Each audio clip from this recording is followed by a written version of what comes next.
The Flaming Pigs.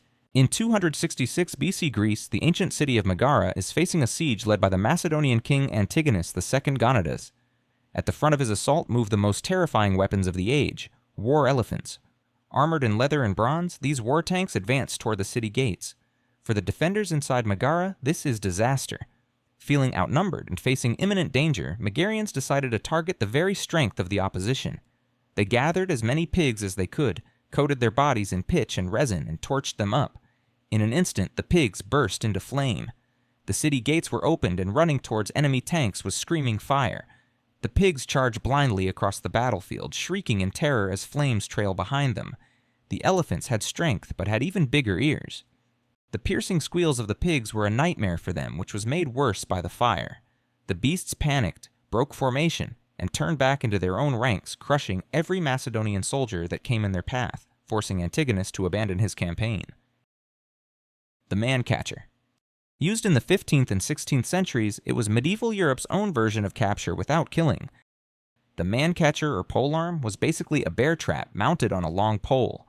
The operator would thrust the two hinged jaws around the target's neck, legs, or waist, then close the mechanism to pin them.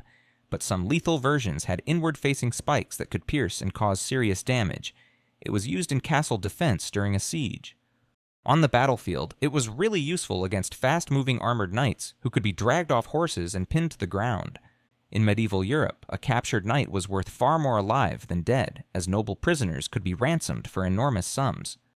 Outside Europe, the man-catcher was used in feudal Japan by the samurais who called it sasumata, while in Papua New Guinea, the tribals used their own version, made of tough vine with a bamboo or wooden spike. The Bazooka Vespa. A Vespa strapped with a cannon may sound like a scene from a war spoof, but it was a real thing in post-World War France. Mounting Cold War pressure, along with colonial resistance from Algeria and Indochina in the 50s, demanded changes in warfare strategies. Rapid troop deployment behind enemy lines became critical, along with something light, fast, and mobile to move anti-armor weapons across rough terrain. So in 1956, the Italian manufacturer Piaggio developed the Vespa 150 TAP for the French Airborne Force, the Troupes Aéroportées. Basically, it was a Vespa 150cc scooter, modified to carry a M20 recoilless rifle along its frame.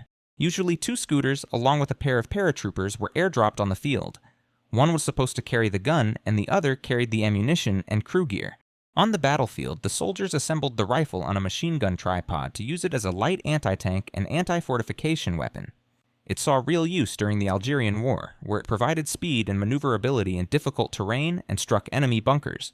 With no proper aiming device, the rifle was meant to be used with the tripod. But if the occasion called for it, the rifle could still be used while mounted on the scooter, making it the only scooter in history to scare the panzers.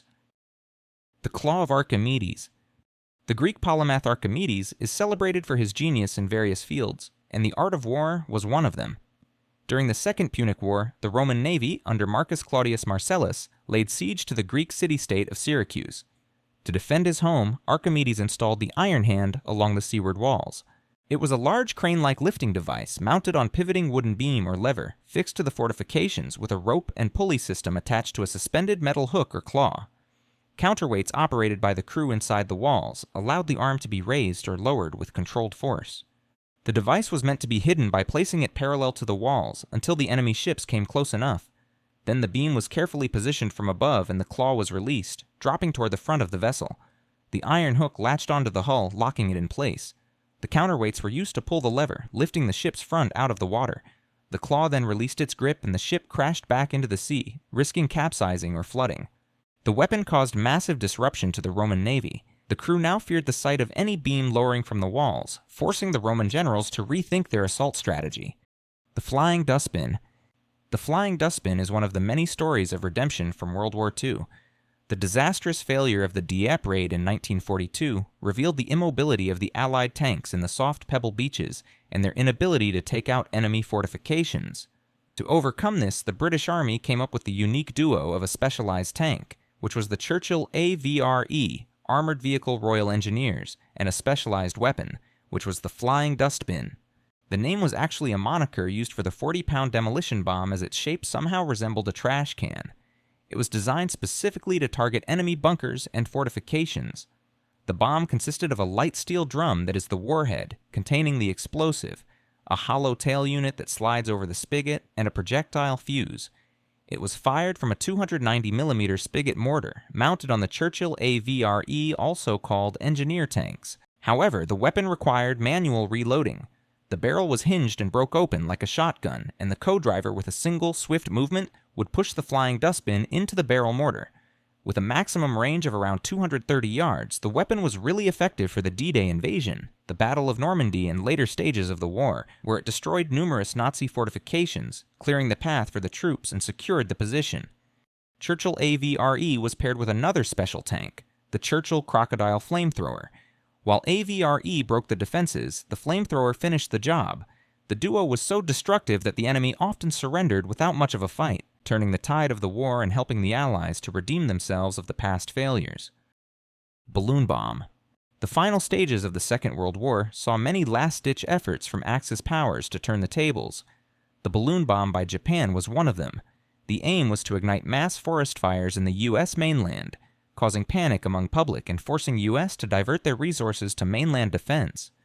Thus, the Noborito Research Institute of the Imperial Japanese Army developed the hydrogen-filled Fugo balloon bombs.